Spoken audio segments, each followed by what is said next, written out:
Boshini Alloh nasibi ro'z aylasin. Hammalaringga kattadan katta rahmat, cheksiz rahmat.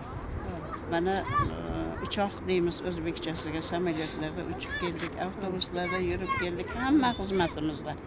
Hamma omon bo'lsin. Bizga xizmat qilganlarning barchasi yurtimiz, diyorimiz, podsholarning insofini bersin. El xalqimizni omon saqlasin. Xudoya, mana bu yerning ham podsholariga ming marta rahmat. El xalqni mana shuncha ziyoda qilib, hamma narsani mukammal qilib tarbiya qilyapti. Biznikilarga ham rahmat. Bizga yo'llarini ochib shuncha insonlar kelib, mana shu o'qigan joylarimizni ko'rsatib, ziyoratlarimizga yo'l ochib bergan. Hammamiz tinch bo'laylik, omon bo'laylik, sog' salomat bo'laylik. Allohdan tilagimiz hammamizni bolalarimiz ilmli, ziyoli, hayotda o'z o'rnini topgan yaxshi insonlar bo'lsin. O'stirganimizga ko'ngillarimiz quvonch olib, shulardan ko'ngillarimiz xotirjam bo'lib yurishini Alloh munosib aylasin.